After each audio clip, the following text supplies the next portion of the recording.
오늘은 요한복음 18장 1절부터 살펴볼 시간이 되었습니다.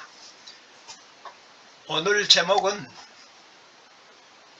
기드론을 건너신 예수님. 기드론이라고 하는 것은 신의 이름인데 연결한다, 그런 뜻을 가진 냇가입니다. 그래서 기드론을 건너신 예수님, 이 말은 우리를 하나님과 연결하신 예수님, 이런 뜻으로 해석할 수 있습니다. 오늘 본문은 마태복음 26장 36절 이하, 마가복음 14장 32절 이하, 누가복음 22장 40절 이하를 함께 참고하면서 살펴보도록 하겠습니다. 우리가 지난주까지는 단어 하나하나와 문장 하나하나에 상당한 진리가 많이 포함되어 있어서 원어 분해를 일일이 했었습니다. 이제 여기 18장부터는 어떤 신학적이고 교리적인 내용이라기보다는 사건적인 내용으로 복음이 선포되고 있는 것을 우리가 볼 수 있습니다. 그래서 한 절 한 절 의미를 살펴보면서 말씀의 은혜를 받고자 합니다. 요한복음을 시작할 때 서론에서 말씀을 드렸던 것처럼 요한복음은 공간복음을 보충하고 공간복음의 내용을 해석하며 증명하는 내용을 중심으로 기록되어 있다고 하는 사실 때문에, 또 그리고 중요한 내용이 공간복음에서 빠져 있을 경우에는 삽입하고 보충하고 공간복음에 있는 내용을 가끔 생략하는 식으로 기록되어 있다고 말씀을 드렸습니다. 그러니까 예수님께서 십자가에 달리시기 바로 첫날 목요일이지요. 목요일에 일어났던 일들은 마태복음 26장 17절부터 마가복음은 14장 12절부터 누가복음은 22장 7절부터 목요일에 벌어지는 모든 일들을 기록하기 시작하고 있습니다. 공간복음에서 기록된 목요일에 일어날 일들은 유월절을 준비하면서 유월절 식사를 하고, 제자들은 또 누가 크냐고 논쟁도 하면서 예수님은 제자들의 발을 씻으셨습니다. 그리고 성만찬을 하시면서 가룟 유다가 배신할 것을 지적했고, 성만찬이 끝나고 감람산으로 가실 때 베드로가 닭이 2번 울기 전에 3번씩이나 부인할 것을 예언하는 등 그런 내용들이 쭉 기록되어 있습니다. 그런데 그날 공간복음에서 생략된 일들이 요한복음 14장에서 17장까지 기록하고 있는데, 그 내용은 주님의 고별사, 참포도나무 비유, 성령의 약속, 대제사장의 기도 등을 기록하고 있습니다. 지금까지 우리가 쑥 살펴온 내용이라고 봅니다. 그래서 오늘 본문의 배경을 좀 더 쉽게 이해하기 위해서 오늘 본문에 생략된 부분들을 공간복음에서 찾아서 참고하면서 살펴보도록 하겠습니다. 공간복음의 내용들을 참고해보면 최후 만찬을 마치고 아마도 예루살렘 성전에 올라가 대제사장의 기도를 마친 후에 찬미하고 감람산 기슭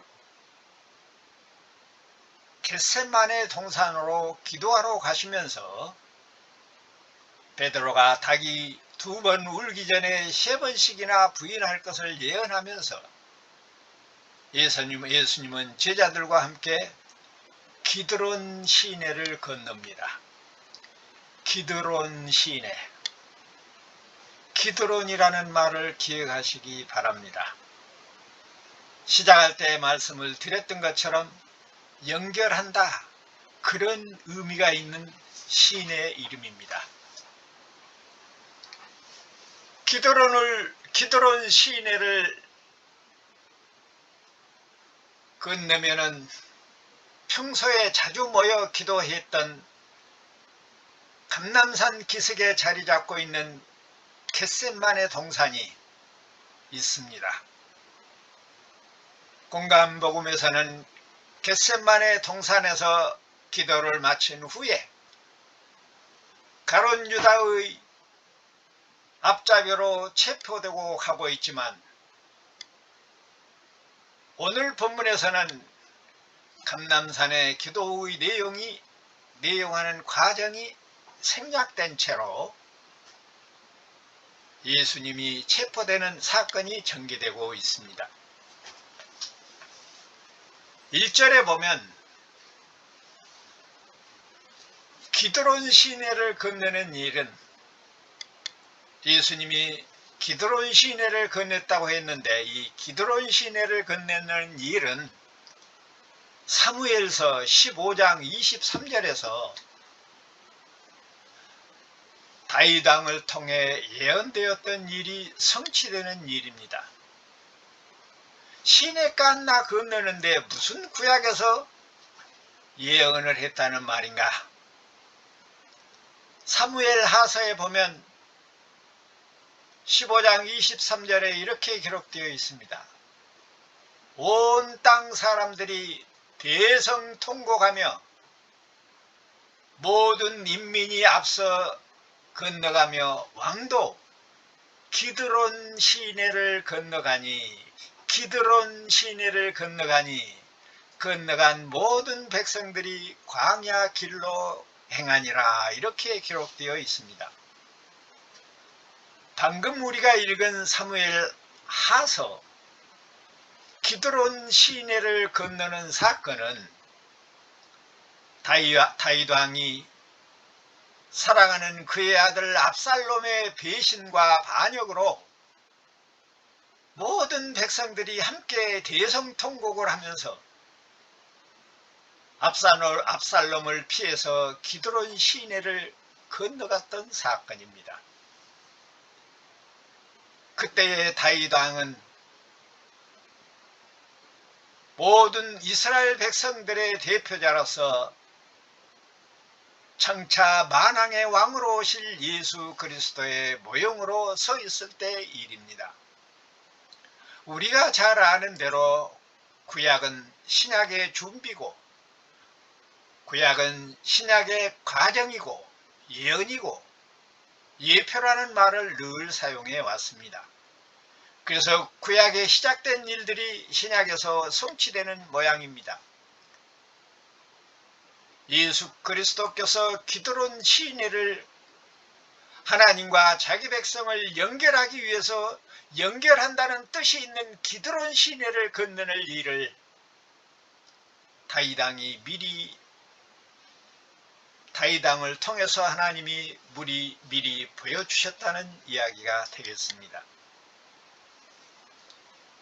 요한복음에는 생략되어 있지만은 공간복음에서의 기록들을 참고하면 주님은 제자들과 함께 기드론 시내를 건너 겟세마네 동산에 도착하여 제자들에게 너희는 깨어있으라 당부를 하고 자신은 겟세마네 동산으로 더 들어가서 기도할 때에 마음이 심히 고민하고 슬퍼서 죽게 되었다고 통곡하는 내용들이 기록되어 있습니다. 그것은 가장 가까운 아들에게 배신을 당하고 기드론 시내를 건너 통곡하며 십자가와 같은 광야길로 피신하는 다이당을 통하여 예표했던 그 사실이 가장 가까운 제자의 배신을 당하고 만왕의 왕 예수 그리스도께서 기드론 시내를 건너는 일이 실제로 성취되고 있는 장면이라는 것입니다.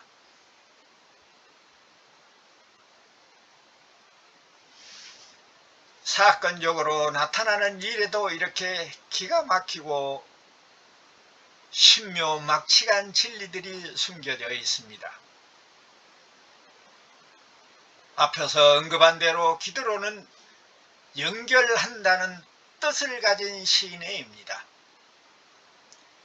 연결한다는 뜻을 가진 기드론 시내는 하나님이 임재하신 예루살렘과 감람남 사이를 흐르는 시내입니다. 죄를 깨끗이 씻어낸다는 상징적인 의미로 기름을 짠다는 뜻을 가진 겟세마네 동산. 겟세마네는요, 기름을 짠다는 의미가 있어요. 이 기름을 짠다는 그 뜻을 가진 겟세마네 동산이 있는 이 겟세마네 동산은 감람산 기슭에 자리 잡고 있는 동산입니다. 그리고 가난하고 병들고 죄인처럼 취급을 받은 사람들이 모여 사는 나사렛으로 가려면 기드론을 건너고 겟세마네 동산을 지나가야 했습니다. 정말로 어쩌면 창세 전부터 짜놓은 각본이 시행되고 있는 것과 같습니다. 예수님께서는 하나님이 계시는 예루살렘 성전에서 대제사장의 기도를 마치고 연결한다는 뜻을 가진 기드론 시내를 건너 죄인들이 모이는 기도의 장소 겟세마네 그곳을 향하심으로 하나님과 죄인들을 연결하는 다리가 되었습니다. 그것은 구속의 역사가 성취되는 역사적인 장면이기도 합니다. 죽은 자를 살려내고 병자를 고치고 기적을 일으키는 것만이 구속의 역사가 아니고 예수님의 한마디 말씀, 한 줄기의 호흡, 한 걸음 한 걸음이 구속의 역사를 성취해 나아가는 장면인 것을 우리는 실감하게 되는 것입니다. 양쪽으로 갈라진 시내의 이름이 연결한다는 뜻을 가진 것은 우연한 일일까요? 예수 그리스도께서 구속의 역사를 이루어 나아가시는 일을 상징적으로 드러내기 위하여 이미 사전에 지어진 이름이 아니겠습니까? 하나님이 계신 예루살렘에서 죄를 깨끗하게 한다는 뜻을 가진 기름을 짠다는 이 겟세마네 동산으로 예수님께서 기도를 드리기 위하여 연결한다는 뜻을 가진 기도론을 건너심으로 하나님과 죄인들을 연결하는 다리가 되어주셨던 것입니다.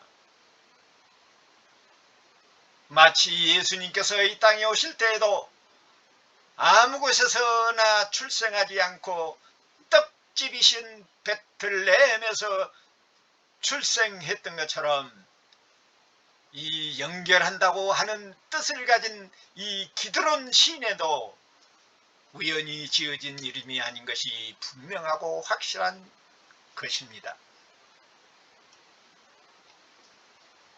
다윗 왕은 가장 가까운 아들에게 배신을 당하고 예수님은 회개장부를 맡길 정도로 가장 믿음직했던 제자에게 배신을 당했습니다. 그러나 다윗 왕은 무서워서 잡히지 않으려고 도망을 갔지만은 예수님의 행차는 잡히시기 위해서 스스로 기드론 시내를 건너 겟세마네에 도착했습니다.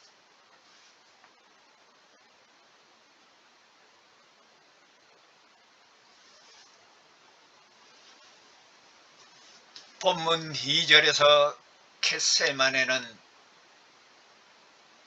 예수님께서 제자들과 가끔 모이시는, 그래서 거기서 기도하는 그런 곳이었습니다.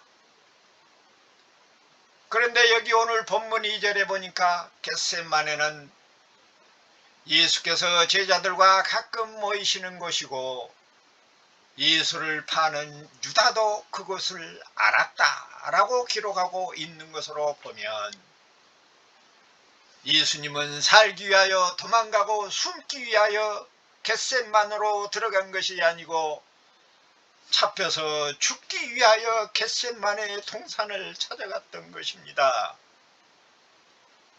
왜 그랬을까요? 나를 위해서 그랬다고 성경은 말합니다. 여러분을 위해서 그랬다고 성경은 말합니다. 스스로 자기의 목숨을 버리기 위하여 악한 자들에게로 찾아갈 수 있었던 것은 나와 여러분의 죄값을 대신하여 십자가를 지시기 위함이었다는 이야기입니다. 본문 3절에 보면은 유다가 군대와 및 제사장들과 바리새인들에게서 얻은 하속들을 데리고 등과 해와 병기를 가지고 왔다고 되어 있습니다. 그 당시는요, 유대나라 이스라엘이 로마의 식민지였습니다. 로마가 자기의 식민지를 다스릴 때 가끔 밀란으로 일어나 독립하겠다고 하는 이 폭동들이 일어났기 때문에 식민지의 폭동들을 제압할 수 있는 군대를 주둔시켰던 것입니다. 그 폭동을 진압하기 위하여 주둔시켰다 그 군대를 가룟 유다는 무기를 무장하고 그리고 종교의 지도자급인 바리새인들 대제사장들을 데리고 낮에도 아니고 해가 저물어서 등과 횃불을 켜야 할 그런 시기에 마치 도둑처럼 폭동들을 진압하는 것처럼 예수님 한 사람을 잡기 위하여 그렇게 쳐들어왔습니다. 한 분 예수님을 잡아가기 위하여 마치 폭동이라도 일어난 것처럼 진압군이 투입되었던 것처럼 무기를 장착한 군대와 대제사장들과 기타 하속들이 함께 무리를 지어왔다는 것은 언제나 이유 없이 떨기 마련인 악한 양심을 나타내는 증거였습니다.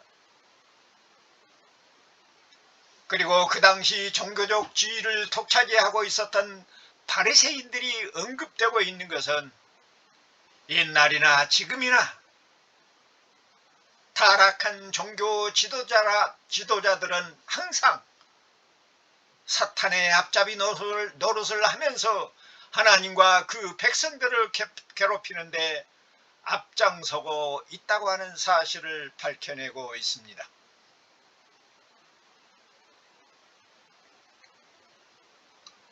4절과 5절을 살펴보겠습니다. 4절에 보니 앞으로 일어날 일을 훤히 내다보신 예수님은 이렇게 물었습니다. 티나 제테이테, 티나 제테이테, whom seek you? 너희가 누구를 찾느냐? 예수님을 팔았던 가룟 유다와 함께 섰던 자들이 나사렛 예수라고 대답합니다. 나사렛 예수라고 대답을 해요.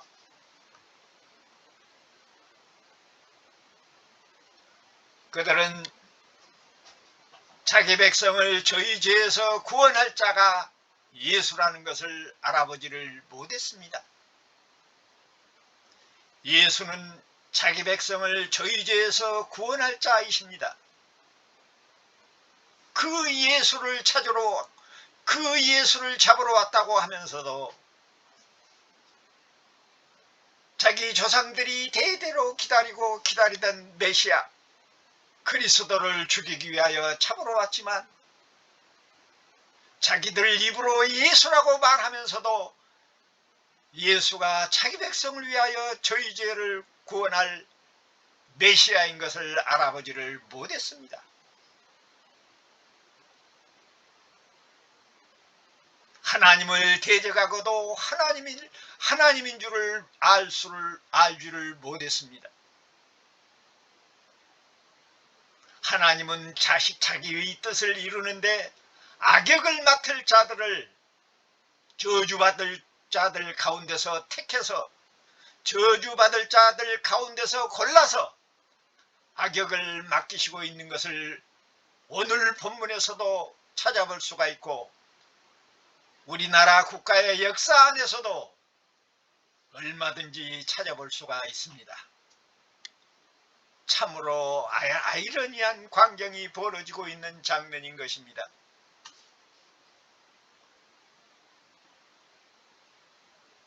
한국에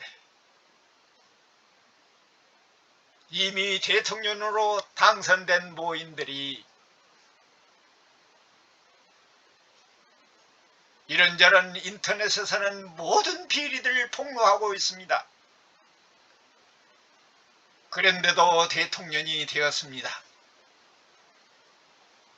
오늘 본문에서 악역을 맡을 자가 아닌가 하는 생각도 들지만은 선한 역할을 할 수 있도록 하나님이 사용하시기를 바라는 것입니다. 그러나 예수님은 자신이 이들에게 끌려가 십자가의 죽음을 당할 그 일을 다 알고 계셨습니다. 그러면서도 모르는 것처럼 티나 제테이테 whom seek you? 우리말 성경에는 내로라, 내로라 그렇게 번역이 되어 있죠. 나다, 너희들이 찾는 자가 나다 이렇게 번역되어 있는데 그 대답을 하기 위해서 티나 제테이테 너희가 누구를 찾느냐? 요한복음을 기록한 이 사도 요한은 이 구절에서 예수님이 얼마나 자발적으로 죽음을 향하여 나아가고 있는지를 밝히고 있는 것입니다. 6절에서 예수님은 대답합니다. 에고 에이미 내로라. 우리말 번역으로 내로라. 에고 에이미 I am he. 내가 그이다. 이 말씀을 들은 저들이 물러가 땅에 엎드려졌습니다. 예수님께서 소리를 지른 것도 아니었습니다. 우리말 번역으로 하면 오직 세 글자 내로라.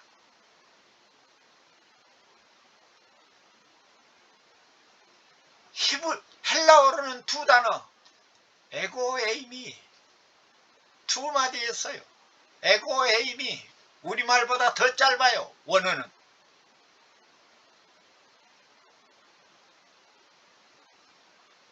그 짧은 예수님의 입술을 통하여 그 짧은 두 마디가 나갔는데 그들이 힘없이 쓰러졌습니다.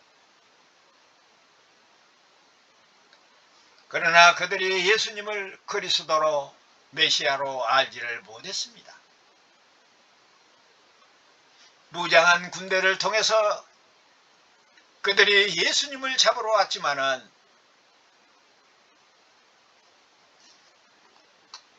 에고헤임이 아주 부드럽고 짧은 이 대답에도 그들은 마치 광풍에 휩쓸리듯 벼락 맞은 사람들처럼 땅에 엎드리고 말았습니다. 그렇게 쓰러지는 것뿐만 아니라 그리스도께서 허용하기 전에는 그들은 아무런 권력을 행사할 수도 없었습니다. 그러므로 예수님께서 힘이 없어 끌려간 것이 아니라는 사실을 분명히 증명해주고 있습니다. 마치 이사야 11장 4절에서 공의로 가난한 자를 심판하며 정직으로 세상의 겸손한 자를 판단할 것이며 그의 입의 막대기로 세상을 치며 그의 입술의 기운으로 악인을 죽일 것이며 라고 예언했던 말씀이 성취되고 있는 장면이기도 합니다. 이사야 11장 4절에 그렇게 기록하고 있습니다. 예수 그리스도의 입술, 세상을 창조하신 그 입술, 있는 것도 없게 하시고 없는 것도 있게 하시는 그 입술, 죽은 자도 살리시고 산 자도 죽이시는 그 입술, 그 입술의 말씀은 수많은 무장한 로마 병정들일지라도 바람의 낙엽처럼 날려버렸습니다.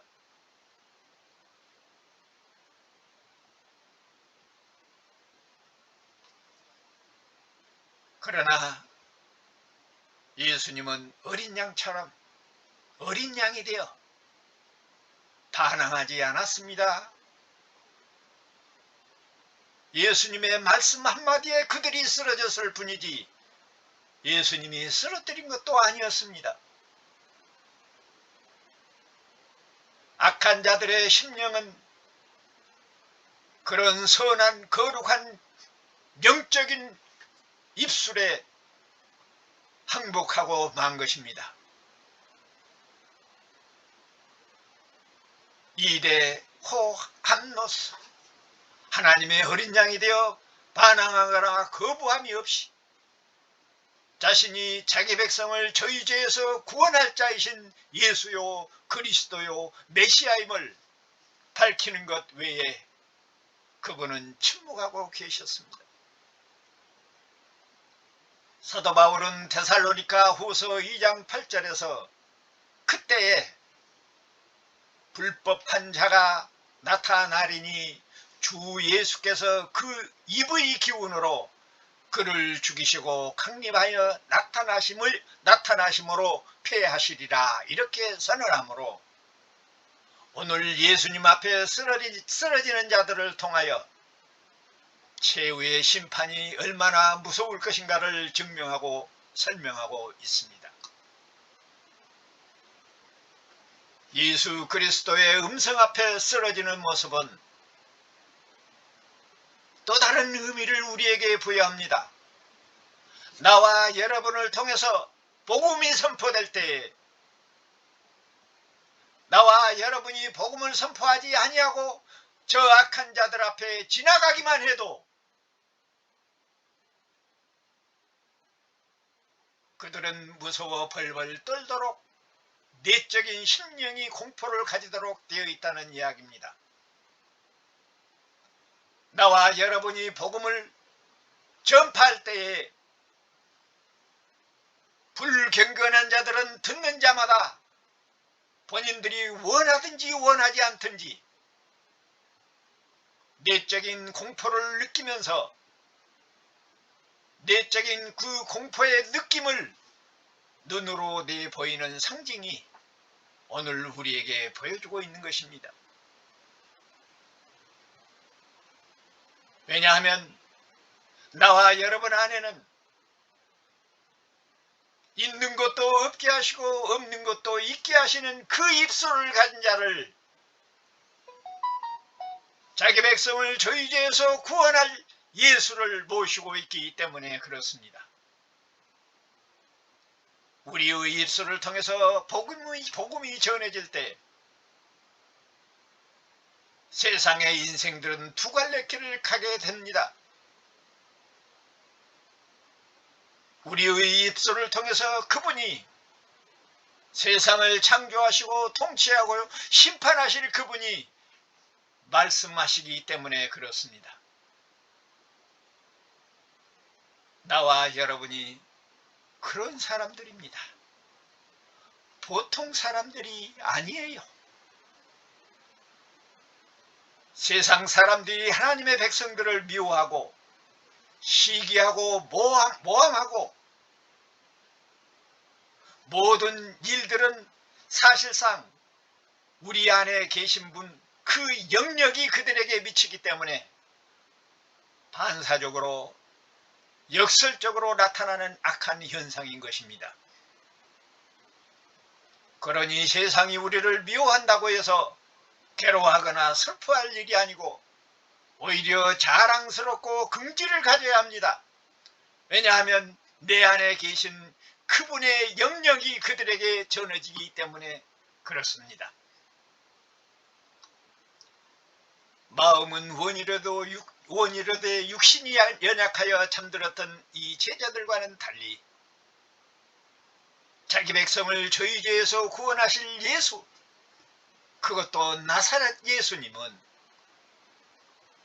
기도를 통해 고난 중에도 아버지께 순종함을 배워서 등과 햇불과 병기를 가지고 예수님을 잡으러 온 하속들에게 친히 나아가 에고 헤이미, 내가 구다, 메로라, 이렇게 대답하면서 스스로 잡히시기로 작정하셨던 것입니다.